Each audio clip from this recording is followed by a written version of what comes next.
ये मैंने बताया कि एंगुलर वेलोसिटी को स्मॉल रखना है बिकॉज के को हमने स्मॉल रखना है और 450 करा है। कैट रोटेशन जो लॉन्गिट्यूडनल एक्सिस में बॉडी सेगमेंट में हो रही होती है, लॉन्गिट्यूडनल प्रिंसिपल एक्सिस में तो एंटीरियर पोस्टीरियर डायरेक्शन में हम अवॉइड कर रहे होते हैं क्योंकि हमने सेगमेंट को स्मॉल रखना होता है।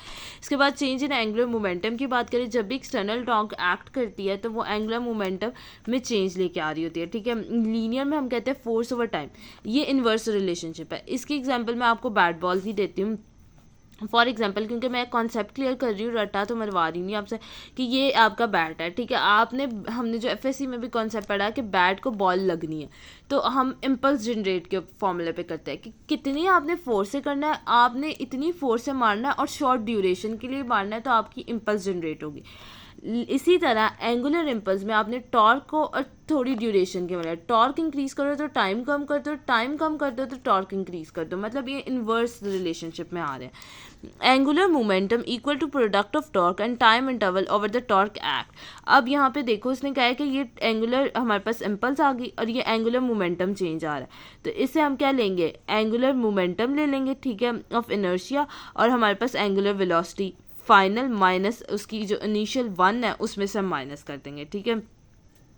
यही लिखा हुआ इनकी एब्रीवेशन लिखी जो मैंने बता दिया। टॉर्क जो होती है ये प्रोडक्ट होती है फोर्स का, और मैग्नीट्यूड जो परपेंडिकुलर डिस्टेंस आ रहा होता है उसके एक्सिस ऑफ रोटेशन से उसके ऊपर कर रही होती है, ये फैक्टर होते हैं जिस पर टॉर्क डिपेंड कर रही होती है। देन अब इसकी एप्लीकेशन देखते हैं कि यहाँ पे वो क्या कह रहा है। इसमें ना उसने कहा है, यहाँ से शुरू हो रही है बात, जो कॉन्सेप्ट शुरू हो रहा है कि हैमर किस तरह जो होता है, हैमर जो होता है ना, जो हैमर पहले ना जो हैमर थ्रो करने से पहले बॉडी के अराउंड 2 से 3 दफ़ा मूव कर रहे होते हैं, फिर अपनी पूरी बॉडी के राउंड हैमर को मूव कर रहे होते हैं, ठीक है।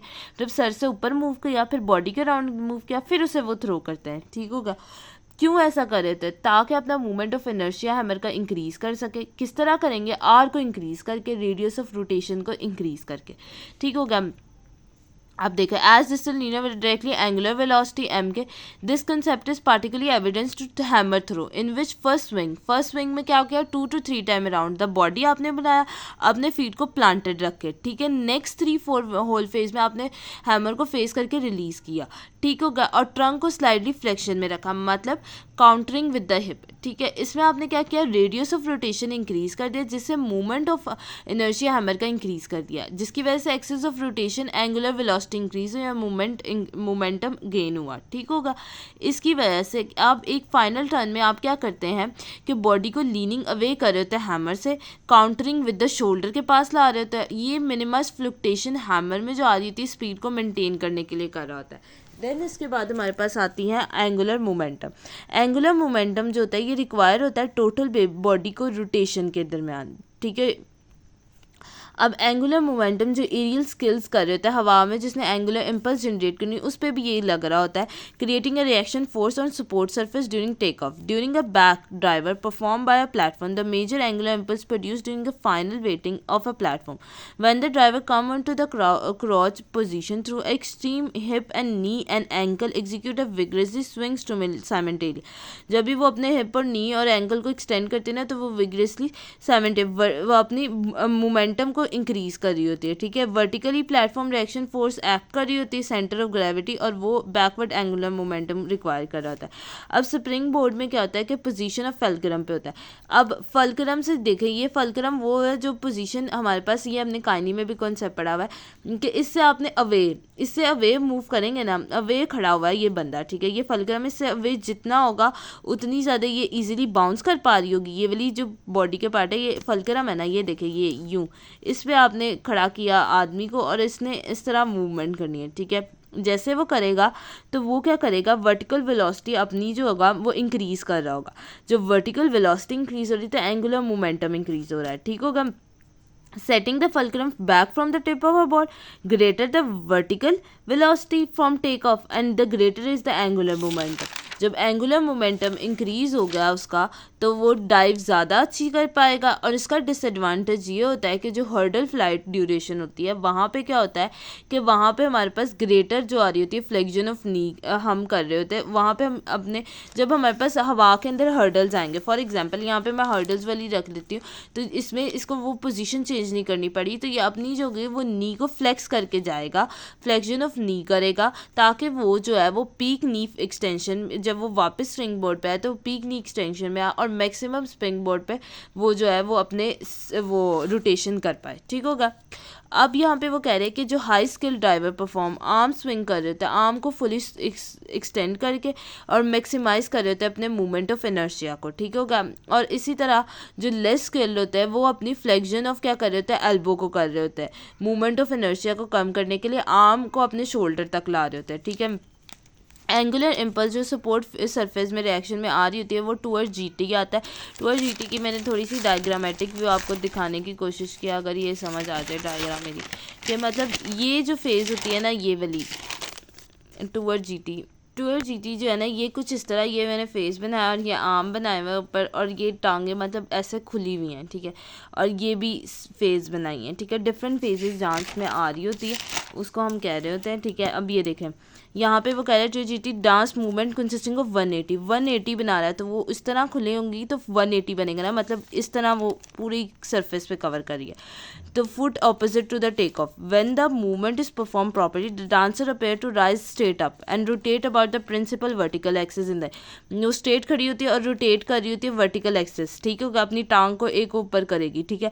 Jump must be execute reaction torque on the dancer vertical axis generate by float the extended the leg to initiate the jump creating a large movement of inertia, ठीक है, axis of rotation.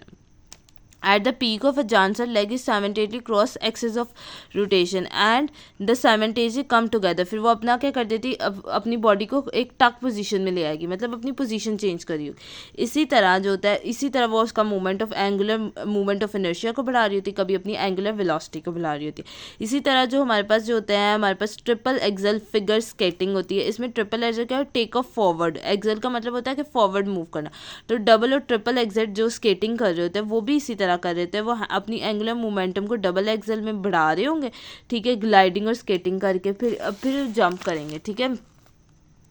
Angular momentum को अपना क्या कर रहे होते हैं, वो गेन कर रहे होते हैं, ठीक है, फिर स्केटिंग कर रहे होते हैं। अब ये इसमें भी एग्जांपल आपको बता दी। देन उसके बाद ओवरहेड स्पोर्टिंग मूवमेंट, जैसे थ्रोइंग अ बॉल हो गया, स्ट्राइकिंग अ वॉलीबॉल हो गया, ठीक है। तो हम आर्म को मूव करते हैं फोर्सफुली फॉरवर्ड, ताकि हम अपने आर्म्स का ऐसे, जब आपने कोई बॉल ऊपर को फेंकना है तो आप अपने आर्म को अपनी बॉडी से आगे लेके जाओगे ना, ताकि आपका एंगुलर मोमेंटम क्या हो, इंक्रीज हो। एक ये डायग्राम भी पीछे बनी हुई है कि ये देखें, इस तरह आपने अपने आर्म को अपनी बॉडी से आगे लेके गए, ठीक है। और आपने अपने फीट भी एक रिएक्शन फोर्स लगा रहे, आप ऊपर लगा रहे हो, तो ठीक है, मोमेंटम को कंजर्व करने के लिए, ठीक है। ये बात इधर लिखी हुई है, ठीक है।